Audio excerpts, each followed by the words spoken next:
Hey, Tim Russell here from Multipart Finance, and today I want to talk about what I think is the hardest move to do in finance, which is the dreaded upgrade. Now, the reason why it's hard is because there's only really three options and none are ideal. The first and most conservative is sell, lock in your profit, rent for a bit, and then buy. The second, which most people like to explore first, is bridging finance, which is when you buy first, then you have 6 months to sell, and then you reduce your loan on the bridging piece. And the third, and probably the most risky, is to buy first, buy on a delayed settlement, list your property and sell, and then have a simultaneous settlement. Today I want to talk about bridging finance, and I'm going to show you a couple of different ways lenders look at it so you can understand if it's the right decision to you. So let's have a look at that now. Okay, so let me give you an example. So in this example, we're going to presume that your current place that you got is worth $550, you've got a loan balance of $320, and you've saved up $113,000. And the next property that you want to buy is worth $850.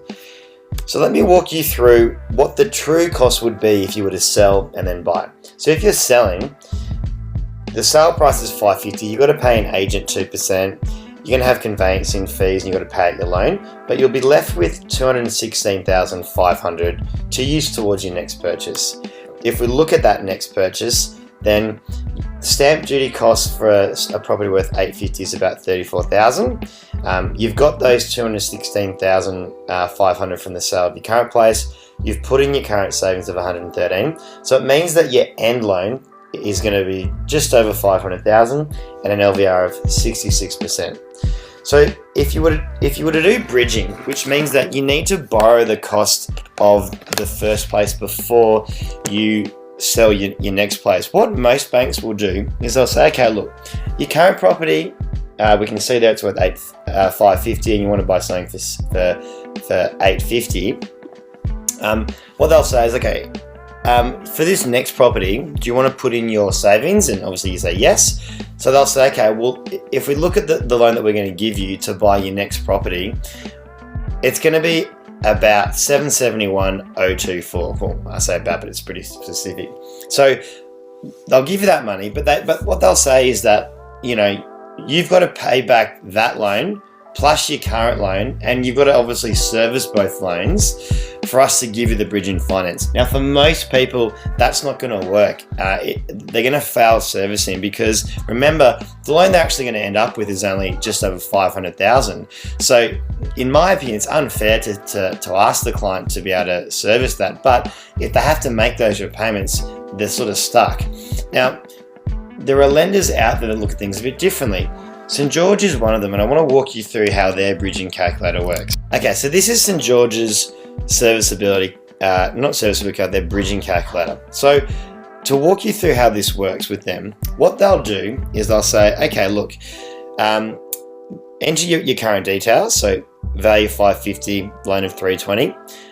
The place that you want to buy is $850 and you want to get a loan of $850. So they'll say, all right, well then, the two loans combined is going to be 1.17 mil. We've got to factor in stamp duty costs of attached to the place that you're looking to sell, and you're going to put in your own funds as well. So really, the loan that you're going to have is $1,091,000 that we're going to give you first off. So what they'll then do is they need to say, what we're going to do is we're going to give you this money, but we need to factor in a couple of things.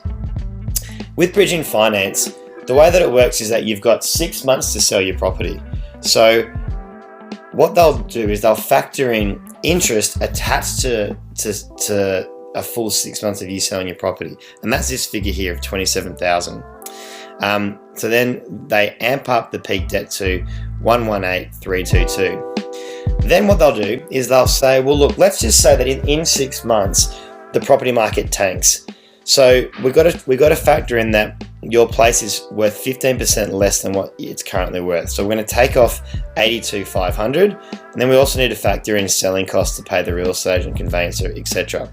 So if we look at this conservative view, then we think the end debt that you're going to get is $666,572. Now remember, the one that we had, the true end debt is only going to be $504,000. So they're being quite conservative there. But the key difference is they say, okay, well look, we understand that we need to give you essentially, the 850 plus your current loan. So we need to give you $1,091,000. But what we'll do is we'll split that up.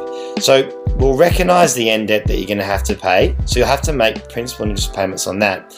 But for the in-between loan, or the bridging loan, what we'll do is we'll just allow that to capitalize over time. So yes, there's a cost to it, but there's not a true cash flow cost because the loan just simply capitalizes for the 6-month period that you take to sell your current property.